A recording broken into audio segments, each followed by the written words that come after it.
Minister yesterday, which my ministry and the entire government of Trinidad and Tobago firmly supports. Trinidad and Tobago was not a participant in the kinetic activities conducted by the United States on January 3rd, 2026 in Caracas. Trinidad and Tobago, however, looks forward to renewed cooperation and the strengthening of our long-standing friendship with the people of Venezuela in the coming years.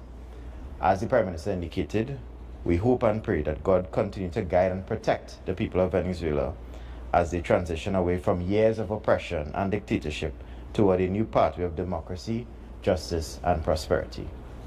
Thank you.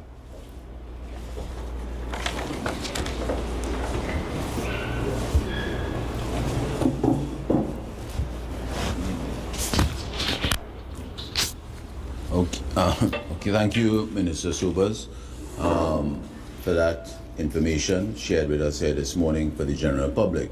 I will ask, I know the media has a lot of questions for Minister Sobers, so we'll take questions at the end of the press conference.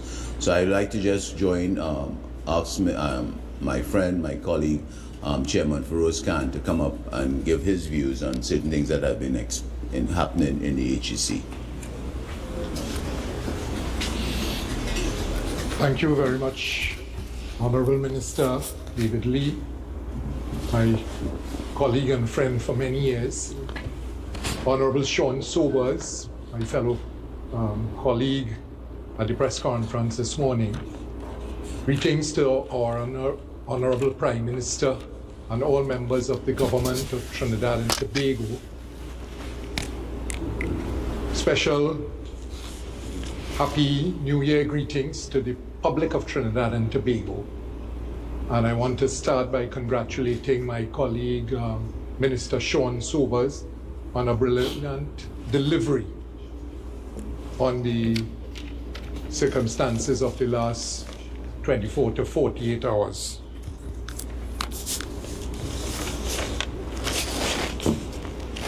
This morning, we are here to talk a bit about the HDC.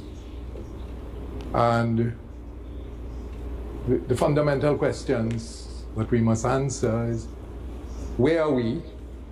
How did we get here? And how do we go forward from here? The first question, where are we? The HDC finds itself in a very difficult situation where we have bills owed to suppliers and contractors in excess of 600 million, that we have a deficit in the employees' pension fund in excess of 300 million, and an amount owed to the banks in excess of our approved overdraft limits of about 100 million. We also have a bill approximately in receivables that are very questionable. How did we get here? This situation didn't come upon us overnight. We got here because of poor construction management by the last administration over the last 10 years, where on average, they would have built about 400 houses annually.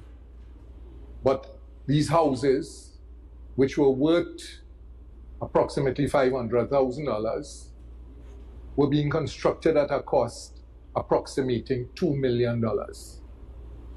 We need to understand the impact of that. 4,000 houses where the construction cost was in excess of the value of the houses constructed by approximately $1.5 million per house. That's a total of $6 billion. That $6 billion could have built 12,000 houses, which would have greatly made it easier for those citizens who have been waiting in line for years to get an HDC house. What else was happening?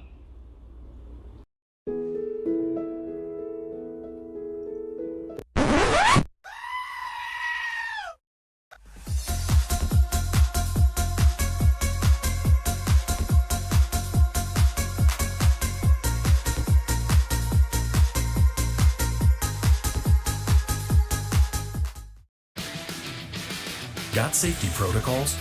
Grainger has the safety pros to call. Shop our vast inventory of safety products at Grainger.com. Call, click, or just stop by. Grainger, for the ones who get it done.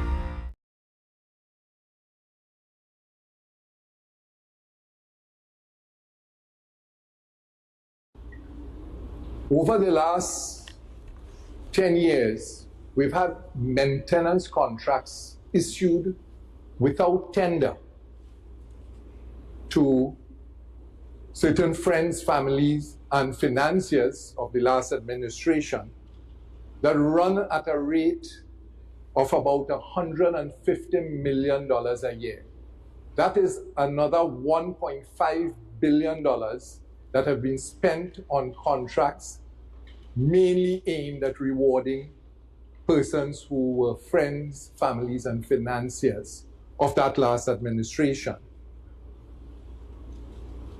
I want you to understand, we are in Chaguanas here, not too far from Couva. Many of you are familiar with Couva. I come from Couva myself, so I'm very familiar with Couva. But can you imagine that we have been spending $750,000 a month to cut grass in Couva? I don't think Couva have enough grass to be worth $760 million that we have to cut grass in Couva. And who is getting this grass cutting contract? You're familiar with some companies called Clydon. Clydon getting over $300,000 to cut grass in the proximity of the Roystonia ECC Center, in the proximity of the Couva North Housing Project. Costa, another 12,000. Pical, another 18,000. Rivulet, 26,000. Shore Serve, 60,000. Almost $500,000 a month being paid to cut grass in and around Couva to companies associated with a former MP. A former MP who sat in the parliament and passed the OPR and then flouted the same OPR by accepting contracts without regard to the OPR rules. And he's not alone in this. There's a company called J.C. Edwards, which is owned by a fellow whose name is very similar to the former chairman of CPEP.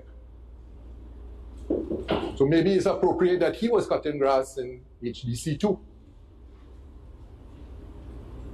But why is a chairman of CPEP, who's an accountant, cutting grass? I thought grass cutting was for the rank and file and the grassroots. But he was cutting grass at $80,000 a month. So when your children come to you and ask you, what should be their career choice? Don't be too upset when they tell you they want to be a grass cutter. There's a company owned by another financier and friend, Trinidad and Tobago Landscaping, cutting grass at $120,000 plus VAT a month, and picking up garbage at another $400,000 a month. The former MP also have lucrative garbage contracts. My friends, in total, that former MP and companies associated with him have been billing HDC $2.5 million a month for the last 10 years. That's $300 million being paid over the 10 years to one man. Trinidad and Tobago Landscaping bills the HDC nearly $500,000 a month. $6 million a year, $60 million to pick up garbage and cut grass.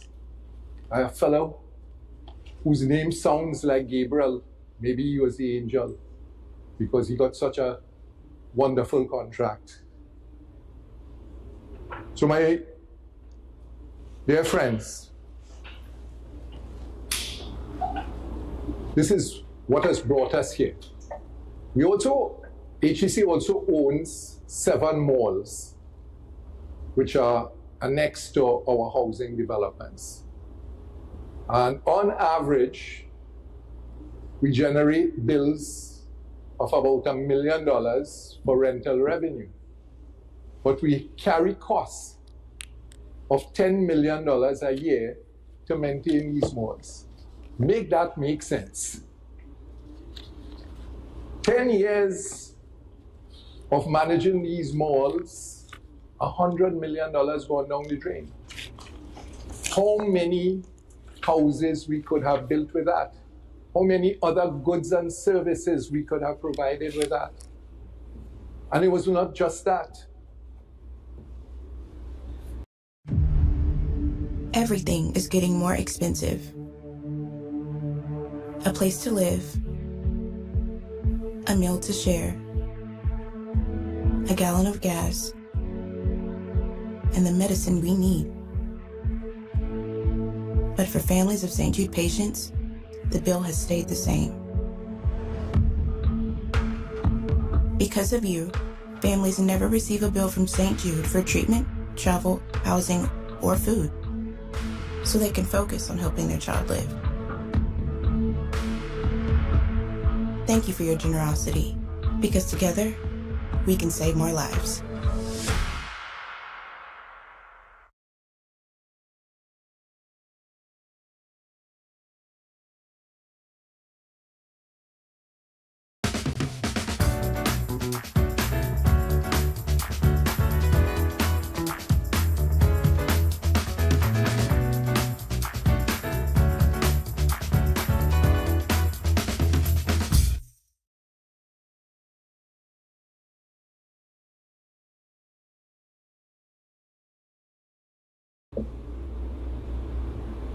Over the last 10 years, we've been overpaying certain contractors and suppliers to the tune of over $20 million and no effort to recover $20 million.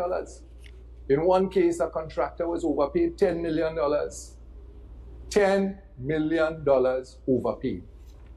I've had to deal with the government services over time, and it's the most difficult thing to get paid because you have to provide so many documents to support your claim and so many checks and balances. But yet the agency could overpay a contractor $10 million and not bother to look to recover it.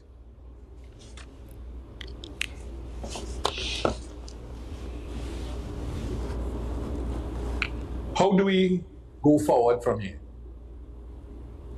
I can start by saying all our future construction is going to be on the basis of design, build, finance at fixed prices.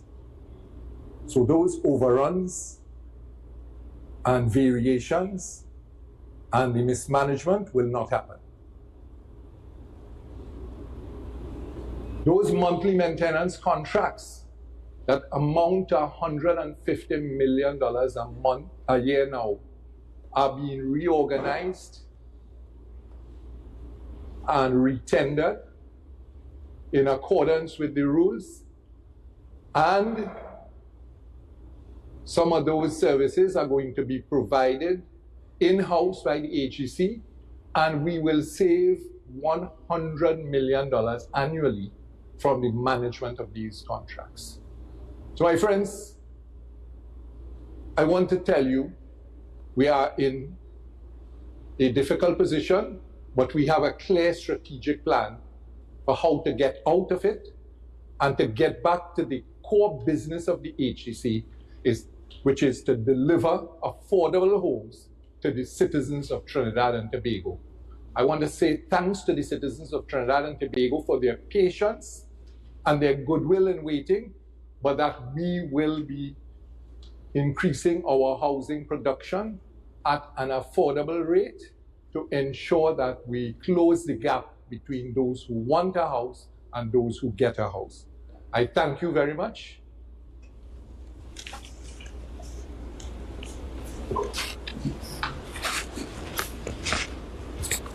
Thank you, Chairman Khan, for that information about HEC.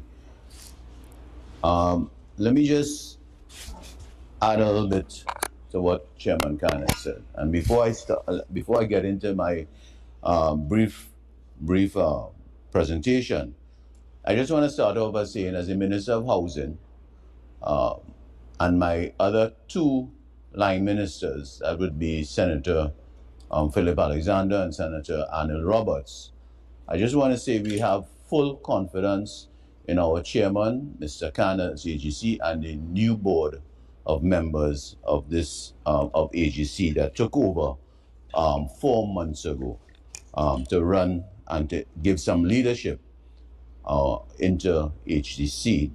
Now, you would have heard from Chairman Khan earlier on in his presentation about the issues that the new board and himself inherited when they were installed for about four and a half months ago. And it has been a very humongous task of what has taken place at HCC over the last 10 years. The last 3 months, in conjunction with trying to move HCC, a lot of time and effort with the new board has been spent on trying to restructure and put HCC in a better footing than what has happened over the last 10 years. So I want to give thank you to the chairman and the new board of the service and the tireless time that they have been putting in over the last 4 months in trying to reorganize and restructure HEC. Now, one of the issues that I know came up in the last 7 days would have been this issue about regularization of occupying homes of HGC. Now, nowhere in that article of last week, Sunday, that Chairman Khan quoted and used the word squatters. And I think that word squatting was where the media sensationalized, and it went in a different direction that really and truly that Chairman Khan was trying to give an insight into what has been happening at HEC. Now, over the last couple days, someone just woke up from their sleep. I have not heard from that member of parliament for quite some time, since being installed as a member of parliament in parliament sometime in May 2025. I have not seen her, I have not heard from her until a couple days ago when she released an article, a media release, and that is who I'm talking about, is the member of parliament for, I think it was, there's a change of name, Aruka, but she used to belong to Aruka Maloney. That's the Honorable Camille Robinson Regis. Now, she released a media article and talked about the housing policy of HEC and the UNC double standard and lawlessness. Now, what has happened over the last 7 days? I think the new board was a little bit misled because they were given a policy document that started under the last administration underneath the same member of parliament, Camille Robinson Regis. And it talked about regularization of occupancy policy. And I just want to put this up on the screen here, on the camera. This document that was relied on this new board, by this new board and chairman, was given to them, but it was not approved, and it was started under the process of the last administration Camille Robinson Regis, and all the other line ministers or ministers that held that portfolio of Ministry of Housing, Minister of Housing. And I think the present opposition leader, Penelope Beckers, at one time held that position of Minister of Housing. Camille Robinson Regis held that position up until the change from Rowley to Young, and then Leonce, I forget his last name, Leonce also took over for a short, brief period. Now, this is a document that is at HGC that was presented to the then ministers of Ministry in the Ministry of Housing under the PNM administration, and it talked about regularization occupancy policy, and it's basically there's a host of different issues of people occupying homes illegally on HGC sites. So different issues that transpired of why people would occupy those homes for one reason or the other. But I want to put it on the record here this morning that individuals who illegally occupy HGC homes will be removed if they occupy those homes by breaking into those homes and taking occupancy. That is a no-no for under this government. We will not allow that lawlessness. I know in the last 7 days, a lot of people have been breaking into homes. I've gotten a lot of reports. The Chairman Khan has gotten a lot of reports, especially in the Greenville area. I have gotten reports in the Oasis area, in Chaguanas East. I've gotten reports in my own constituency of Caroni Central, Cashew Gardens, where people feel that they can just go in and occupy these homes, and they are saying basically, come and catch me if you can. And we will not allow that. I have spoken to Chairman Khan, and we will let the law deal with the issues. Our security division is also looking to those areas of illegal occupancy. Now, I want to put that on the table here this morning, that again, those individuals who feel they can occupy an HGC home by just breaking into the homes and occupying illegally, that is a non-starter. It will not happen underneath my watch or underneath Chairman Khan's watch or under the Prime Minister, the Honorable Kamala Persad-Bissessar. So we have heard a lot of issues that are transpiring at HGC. It is a very difficult organization that when we came on board, we took over, it is really running in a deficit, and we cannot allow the taxpayers to keep funding HGC where we have a stock of homes that can be utilized to be able to generate revenue to help the individuals in Trinidad and Tobago who need their homes. All right, so that I want to put it again on record that the fairness and transparency will take place. It has never stopped underneath my watch and the Chairman Khan's watch. We will ensure that the fairness and transparency continues in delivering homes to the citizens of Trinidad and Tobago. I don't think there's much more for me to add. You have listened to Chairman Khan of the kind of corruption that has taken place over the last 10 years under HGC with the different types of maintenance contracts, the high cost of construction, and the list goes on. And as we roll out that whole restructuring at HGC, a lot more information is coming to hand. Again, before I end, I would like to thank Chairman Khan for his hard work and the board for the tireless, lengthy time and a lot of time that they are putting in trying to restructure HGC and what has taken place over the last 10 years. One of the issues that you would have heard from Chairman Khan is that the high cost of construction. And if really and truly you dig into that high cost of construction, how many more homes could have been constructed over the last 10 years? I think Chairman Khan identified maybe 12,000 homes could have been constructed if you really got value for money over the last 10 years, which the citizens of Trinidad and Tobago did not get under the last administration and whoever was running HGC and the ministers of housing. So again, those are my few words. brief statement that we would like to make on HEC, clearing up that whole issue about illegal occupation of homes at HEC.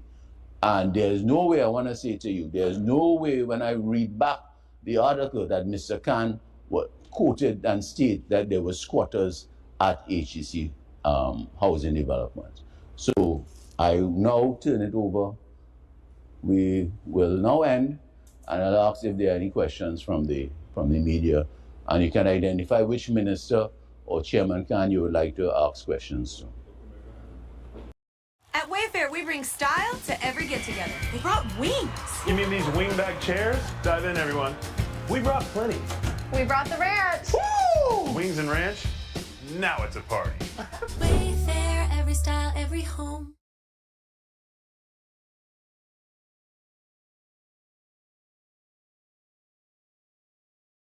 For over 40 years, Life Extension has been helping people like you to find their healthy balance of exercise, nutrition, and mindset. Why do we do it? To help everyone live a longer, healthier life. Whether we're exploring new scientific research or procuring the finest raw ingredients. We do it all to create the best nutritional supplements science can offer. You've got goals, we'll help you achieve them. Get the balance you need for a healthier life with Life Extension.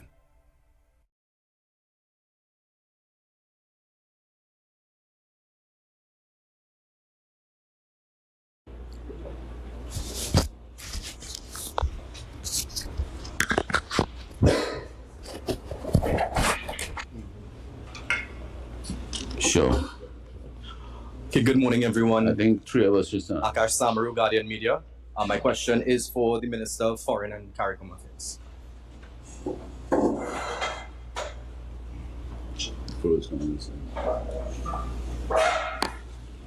Morning, Akash. Morning, Minister Sobers. My first question, why is the Prime Minister not here to address us on the extraordinary thing that happened yesterday in Venezuela? And given the national importance of what happened, why is this being held at a UNC headquarters and not a government office, for example? Thank you for the question. The Prime Minister, since in and around, I would say maybe about 2:20 yesterday morning, has been engaged with several different tiers of the apparatus of the National Security Council. That engagement is a continuous engagement and it continues even to today, and I suspect it will be ongoing for quite some time. A lot of the procedures that we have in place are consistent and continually being reviewed by the Prime Minister as the head of the National Security Council. This would have been obviously a very unique scenario for us, but because it is something that we have been continually monitoring for some time, it requires that type of hands-on approach which the Prime Minister has placed upon the situation.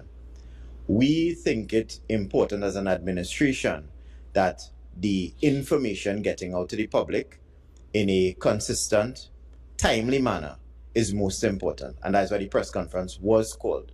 So that whatever questions the media may have, whatever information that we are seized and possessed of that we don't believe is too sensitive at this point in time to release, we are doing so now and will continue to do so as the days and the weeks progress.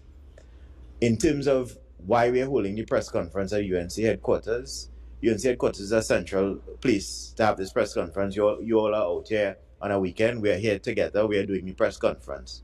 I don't think that the country is actually concerned with the medium or the location of the press conference, but they are more importantly concerned or tethered to the substance of the press conference, which is what we are doing here today in terms of the delivery and the information that we're providing.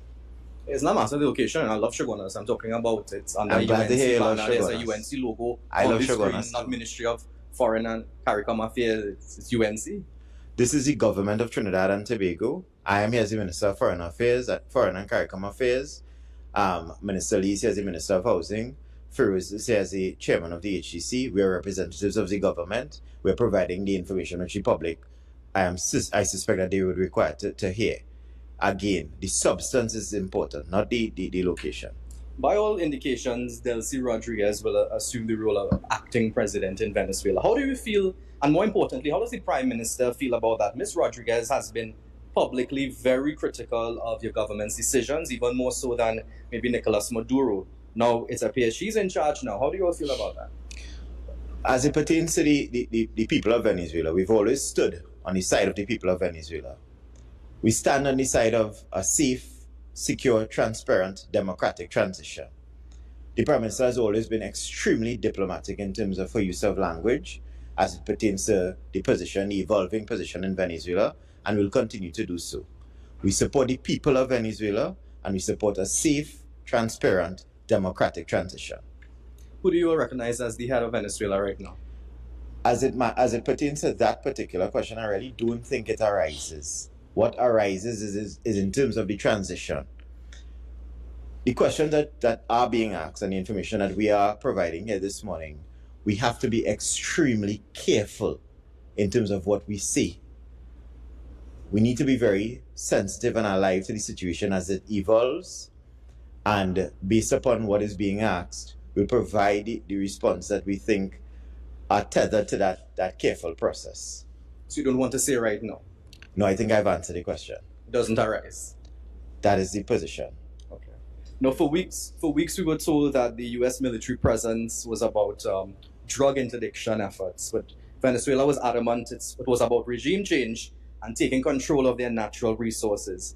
Given that the president of Venezuela has been ousted, and the U.S. president spoke about plans he has for Venezuela oil, does this government still maintain that this was about drug trafficking through Caribbean waters? So was this about drugs or oil? No. Our position still stands as it was before. The military intervention within the Caribbean region was based upon transnational crime. That has never changed. The U.S.'s position on that, as far as we are aware, has never changed on that. The other part of your question, respectfully, I think you would need to direct that to the White House.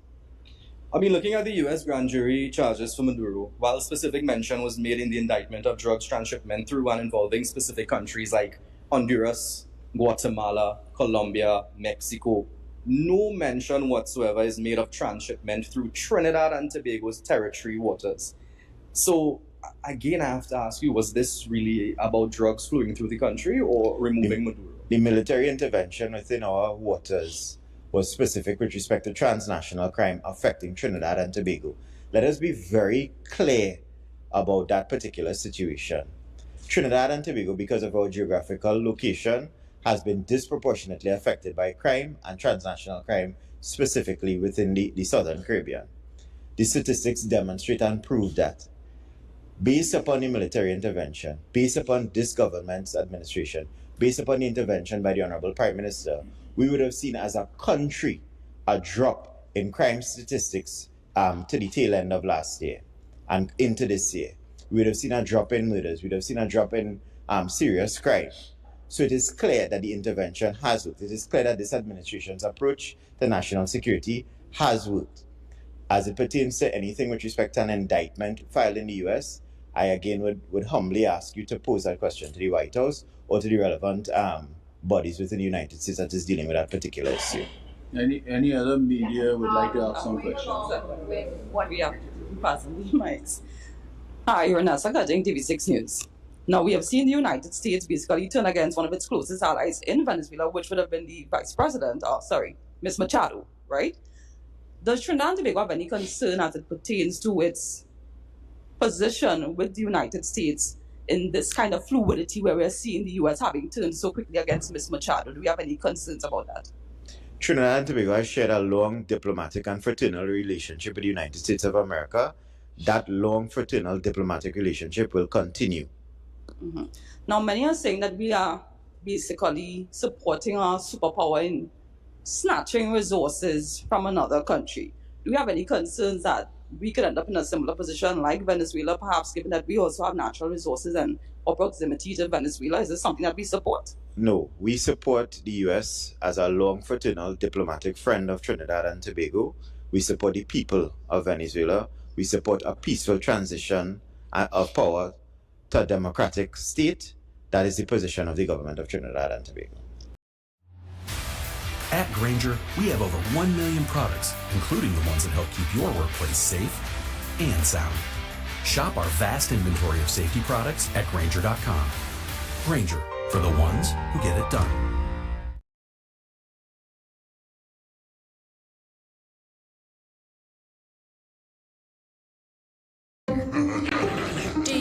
Have problems with online threats and scams? Get it taken care of with Malwarebytes. Malwarebytes is putting powerful cybersecurity in the hands of everyone because digital security should be simple, not scary. This is cybersecurity reimagined for home, travel, or wherever you are. If the pros can trust it, so can you. Malwarebytes. Powerful digital protection that's always by your side.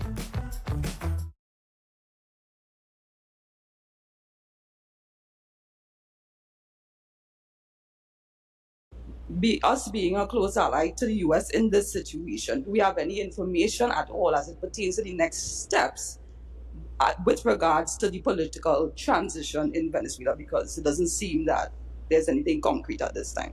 Well, I'm glad that you said that. As you may well be aware, this is a fluid and dynamic situation. It is ever evolving. And as the situation changes, information will be shared, not only with Trinidad and Tobago, but with other regional bodies like CARICOM and other member states within the Caribbean region, and I'm sitting within the world. But as it evolves, I suspect that the information will be given on a need-to-know basis. Don't forget, we have Venezuela obviously involved in the situation because it's between the United States and Venezuela, and we have relationships with Venezuela that we keep alive and concrete as well too. And we wait and see. We don't want to pronounce on matters that could cause a flurry of conversation that is not necessary at this point in time. Stability is important, which is what we are providing here this morning. And given that neither of the ministers of national security, neither of them are here, right? Are you prepared to speak to national security type issues? Because we saw a convoy yesterday, heading into Chaguaramas, and there are lots of rumors about what was being transported, which I don't want to see. Could you give us some insight into that cargo? One, the members of the national security apparatus that aren't here are currently engaged with the Prime Minister right now, as I would have mentioned at the beginning of the press conference. And two, in terms of any developments related to national security, you'd well be aware that that is a sensitive matter, and it would not be prudent to give any information on those issues. Right. Minister, Clint Chantak Newsday, three questions for you.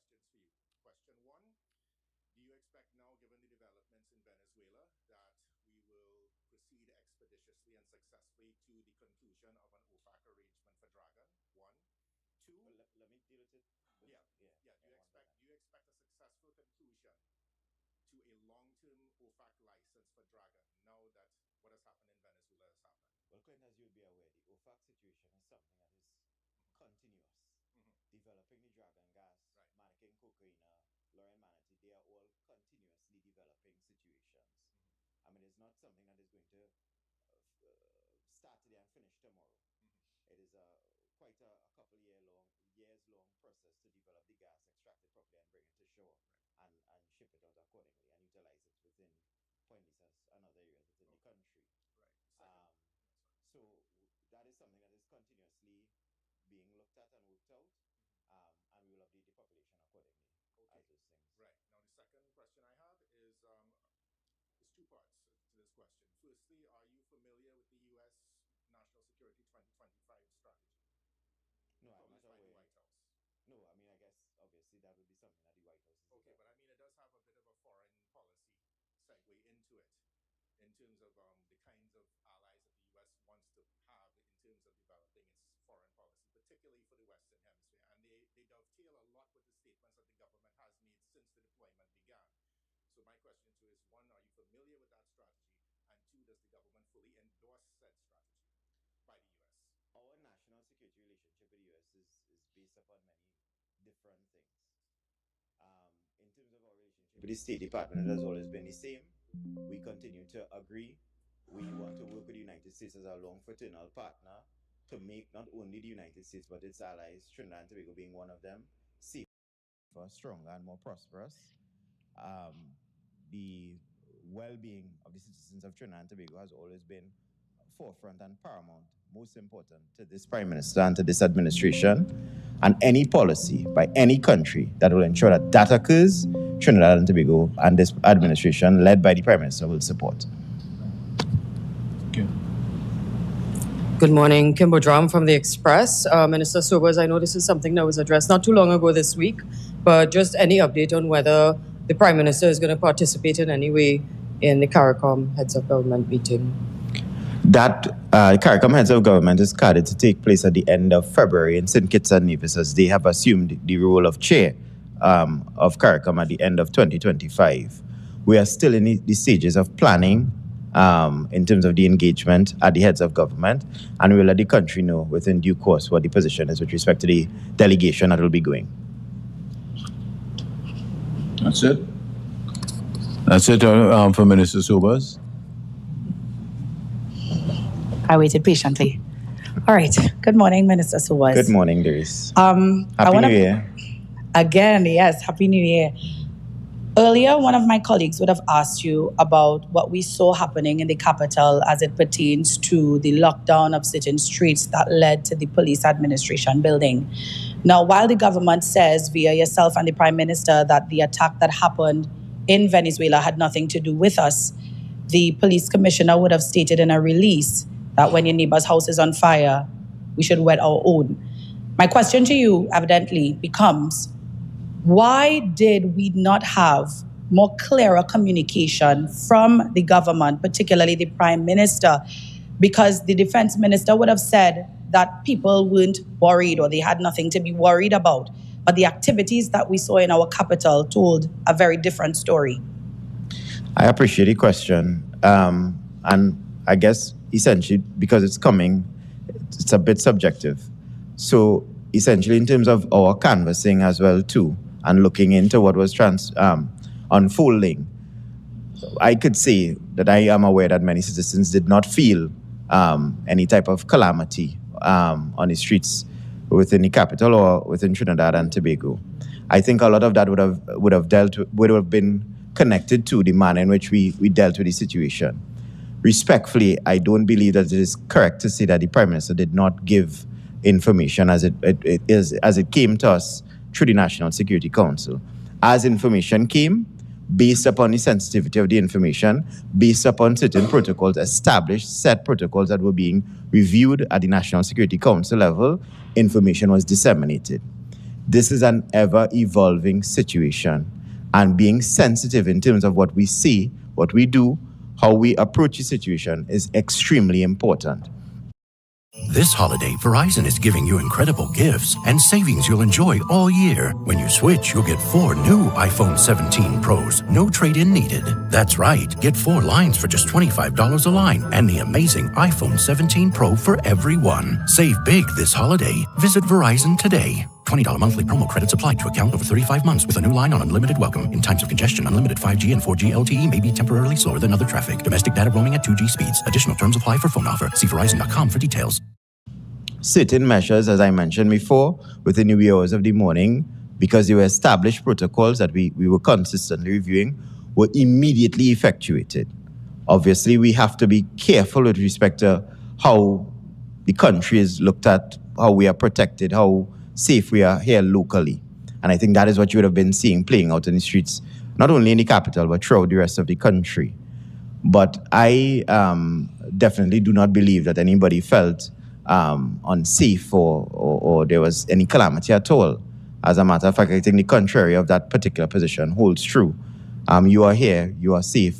Yesterday, I suspect you went about your business as per normal. And that is what we want the country to continue to do. There's nothing to be worried about. The administration is in control. The Prime Minister is on top of things.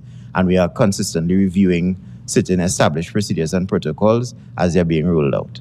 I want to remind you. Let me just wrap up.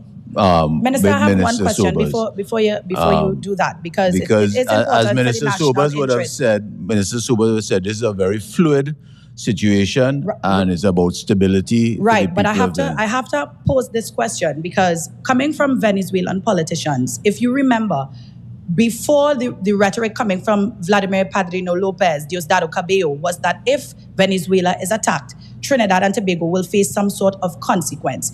You yourself noted that certain pre-arranged mechanisms were implemented as a result. So while you stand here as members of the government, and we are grateful that you are able to inform the population that we have nothing to be worried about, we do know that the U.S. military presence is still in the Caribbean, but they're not going to be here forever. So the question becomes, what happens next? And is Trinidad and Tobago readying itself for any eventuality arising out of this attack, based in particular on what Venezuela has said, because it considers us complicit in these developments? Let's keep it short. Right. Number one, I don't know at all, respectfully, that Venezuela considers Trinidad and Tobago complicit in anything. That has never been said by any authority in Venezuela since yesterday, the 3rd of January, when the kinetic activity took place. Number two, Trinidad and Tobago made its position quite clear, very, very pellucid, that we did not participate in any of the kinetic activities that took place in Venezuela or in Caracas yesterday. Number three, there has been a lot of rhetoric being passed to and fro over the last couple of months, but diplomatic relations remain intact. Our embassy is open, operating as per normal, as I mentioned. Everybody is safe and secure. The embassy is here, open, operating as per normal, safe and secure. So there's no risk at all between or combativeness at all between Trinidad and Tobago and the Bolivarian Republic of Venezuela. So we maintain that we want transition, free, fair elections, a democratic process to be established. We maintain as well, too, that the military presence within the region is for drug intervention and drug interdiction. I outlined some of the statistics earlier on as it pertains to the fall in serious crime since that intervention has occurred. We've been disproportionately affected by that type of transnational crime for over 2 decades. And the statistics coming out of last year demonstrate how serious we are about arresting the criminal situation within this country. That is something that the public should be aware of. That is what the media should be asking us questions on. That is what it should be celebrated in terms of coming into 2026. And that is based upon a vision by our Prime Minister and the charge that is being led by him and this administration. So there's nothing to be worried about. Okay. All right. Let me just end the questions for Minister Sobers. A lot more will be happening over the next coming days, so I'm sure there are a lot more questions that will be posed to Minister Sobers. One important question. When will the Prime Minister and the National Security Council be reporting to the people of Trinidad and Tobago? When more discussions are ongoing? When can we expect that live in-person report update?